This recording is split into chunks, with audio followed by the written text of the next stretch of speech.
This is Shigeru Miyamoto, and this is Donkey Kong, Miyamoto's first major game project. The importance of Donkey Kong cannot be overstated. It laid the groundwork for what would become Super Mario Bros. And made Nintendo into the company that it is today. The opening level is among the most iconic in gaming, with the gigantic Donkey Kong throwing an array of barrels down a building at a small moustache man who must jump over them to climb to the top and rescue his girlfriend. The additional levels extended the game, adding variety in a time when most titles were designed around singular concepts. Donkey Kong was, if nothing else, innovative for its time and has continued to inspire all those who play it. Donkey Kong is among the most significant video games ever made, and everyone should play it at least once.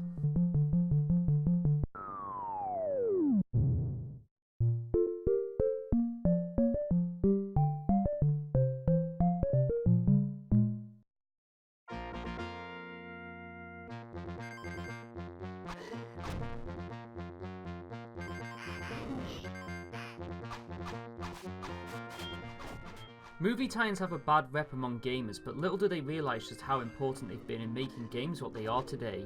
Disney's Aladdin is one such game, setting a standard for graphics that would redefine the 16-bit era. There are two versions of Aladdin, one by Capcom for the Super Nintendo, and another for the Mega Drive by Virgin. There is much debate over which is better, but there is little argument over which was more impactful. When Aladdin dropped on the Mega Drive, people were gobsmacked by its visuals. The graphics and animation were handled by Disney themselves, setting a standard which had not been seen anywhere else. Consumers were mesmerised by the technology and pushed Aladdin to sales of over 4 million copies. Without Aladdin, Nintendo would have never created Donkey Kong Country or Yoshi's Island, easily one of the most impactful titles of its era.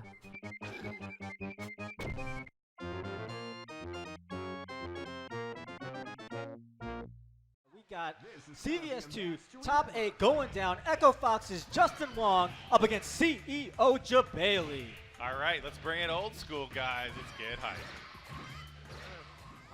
With every fighting game now doing guest appearances, let us not forget that Capcom were once kings of the crossover. Capcom vs SNK 2 stood as an amalgamation of the two studios' efforts during their rivalry in the 90s. Its deep roster pays respect to the history of fighting games and was the definitive swan song of the genre's golden age. Its ratio system catered to fans of both 1v1 and teams, as players had the option to pick and choose between one strong character or a team of weaker characters. The group system introduced 6 different battle systems, each based off a popular Capcom or SNK title, allowing players to fight in the style of their preferred game. These ambitious design choices helped bring the fighting game communities together. With fighting games having seen a resurgence, many wait with bated breath in the hope that there will one day be a part 3. That's classic stuff. So bad. Whip punish. All-American kick.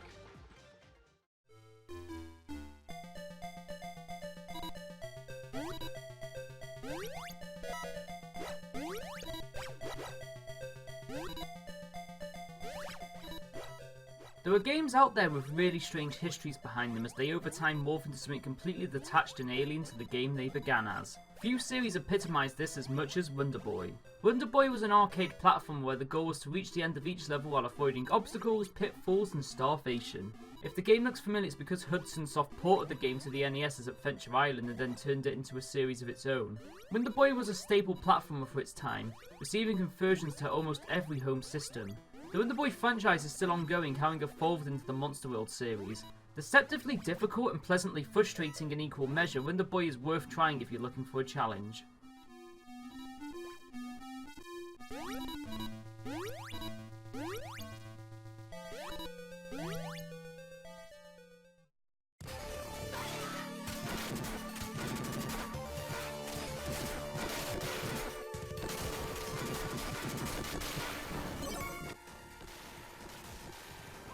The debut release of a small Japanese studio by the name of Treasure, Gunstar Heroes would be a significant release on the Mega Drive, demonstrating an understanding of the hardware few could match as it utilised graphical effects that many believed to be impossible on the system.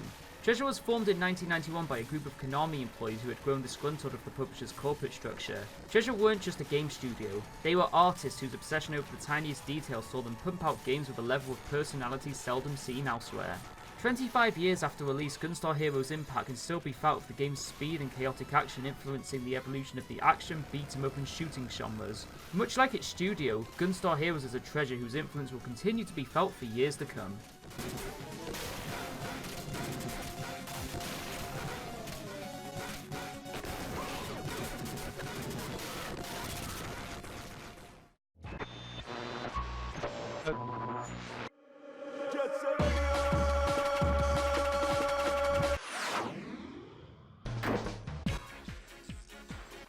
Although Sega have long left console manufacture, there will never be another system quite like the Dreamcast. To understand why the Dreamcast is held with such reverence, we only need to look at its library. Saturn's failure had hurt Sega, consumer faith was lost, and Sega only had one shot left to make things right. With nothing else to lose, Sega entered their creative peak. Enter Jet Set Radio, a beautifully cel-shaded celebration of Japanese hip-hop counterculture. The fictional city of Tokyo does an excellent job of capturing the look and feel of Tokyo's urban districts. Jet Set Radio is a work of art, the kind that can only exist when a publisher gives their designers full freedom over their creative output. If you've ever been puzzled by the cult surrounding the Dreamcast, then this platformer may be able to provide you with some answers.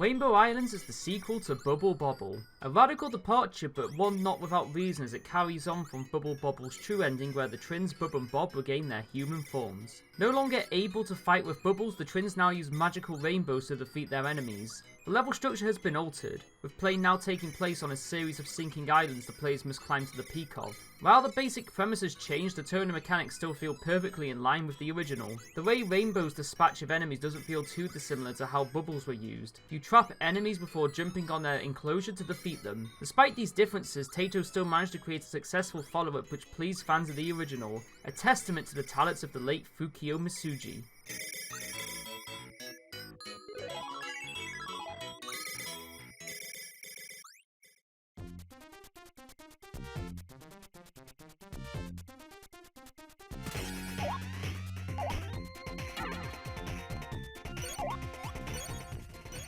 There is no such thing as a useless idea in game design. Today's abandoned features are tomorrow's games. Rystar is what Sonic the Hedgehog could have been had Sega implemented the features proposed for Sonic during his initial creation.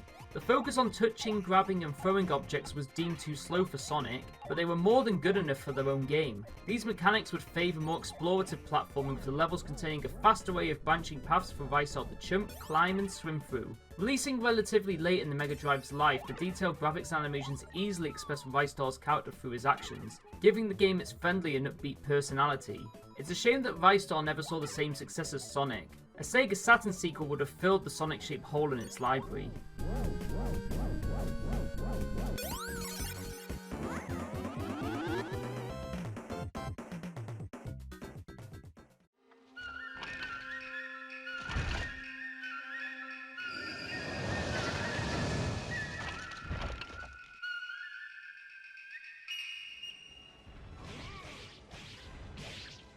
Games are often built around a set of mechanics which are used to drive the design focus. Games which share mechanics are often different takes on the same idea. Narrative and setting may seem superficial, but in truth they are an asset in making your game unique. Onimusha looks, plays and feels like Resident Evil and was even dubbed Sengoku Biohazard during development. And yet despite this, Onimusha holds its own as a unique work. Resident Evil's survival gameplay doesn't translate well into the Sengoku Jidai. With the player's primary weapon being a katana, it only made sense to go in an action-oriented direction as players sliced through hordes of horrifying demons. Whereas Resident Evil's atmosphere would make for tense and stressful experiences, Onimusha felt more like a Hollywood blockbuster. It would be a triumph for Capcom, and proof that repurposed ideas can be creative and original in their own right.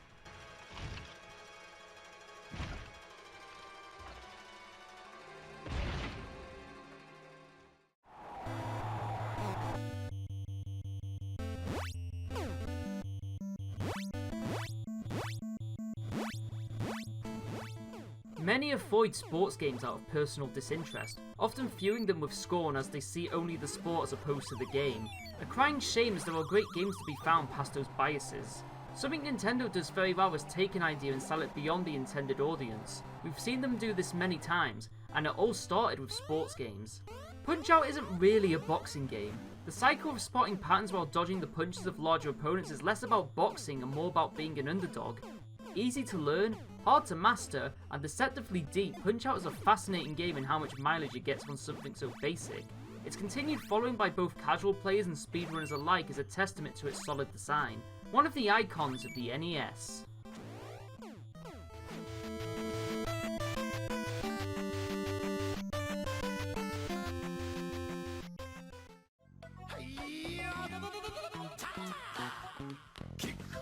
It's all in the mind.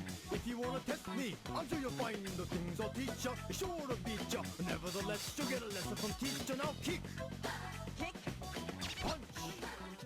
Parappa is often spoken of in and outside the gaming sphere as one of the most important and influential games of its generation. It transcended the medium and brought games to people who had never previously held any interest in them, taking advantage of the casual market before the casual market even existed. To examine Parappa purely in terms of design would do a disservice to the game's cultural significance. Parappa's gameplay is derivative of Ralph Baer's Simon, with the player copying a sequence of actions in time to a musical beat, a concept simple enough to be picked up by anyone from young children to the elderly. The light-hearted story of an adolescent dog learning self-belief through the power of rap is an uplifting one that made people laugh and smile in equal measure. Its charm expanded the horizons of what could be done with the medium, a substantial game. Okay, that wasn't so hard, was it? No problem.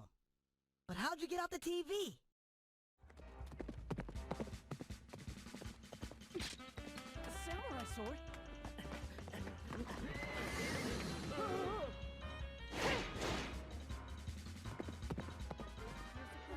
For many, the Japanese market is something of a delicacy, with many classic titles never making it to Western shores. It is a massive relief then when a publisher does localise franchises which were previously intended for Japanese eyes only.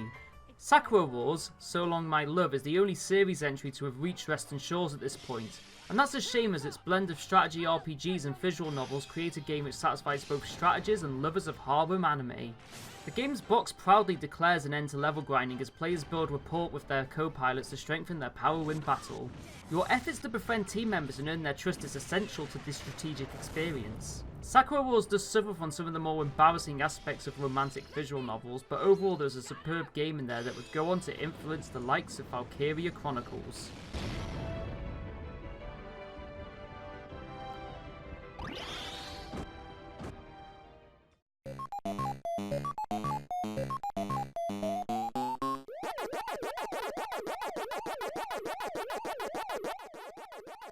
Pac-Man is without question one of the most famous games ever created. Designed by Toru Iwatani, Pac-Man surprisingly released to a lukewarm Japanese reception. Even when it debuted at American trade shows, it was overlooked as distributors saw Namco's own Rally X as the game to beat.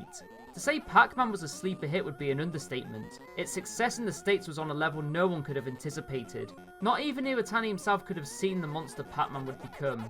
Today, Pac-Man and the Four Ghosts sit comfortably as the most recognisable video game characters of all time. There have been many follow-ups, sequels, remakes and spin-offs, but there is a balance to the original that will simply never be matched. It is eternal and everlasting, a bastion of pure conceptual game design. If you haven't played Pac-Man, then you're in a minority. Everyone should play it.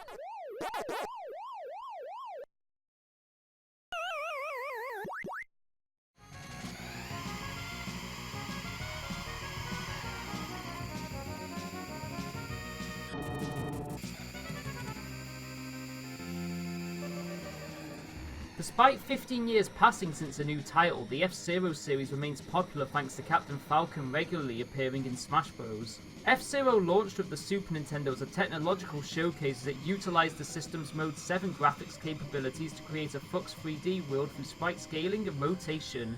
This technology allowed for eye-pleasing gameplay that helped pioneer the futuristic racing genre as F-Zero machines moved across tracks at blistering speeds. This speed would only escalate as the series went on and would become one of F-Zero's signatures. Also signature was its difficulty, with some masterclass races being considered humanly impossible to win without the right vehicle.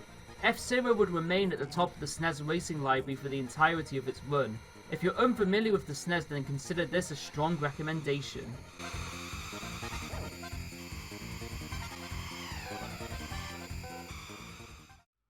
As you read this, you will come to learn fear as I have. You too will come to understand, or you will perish.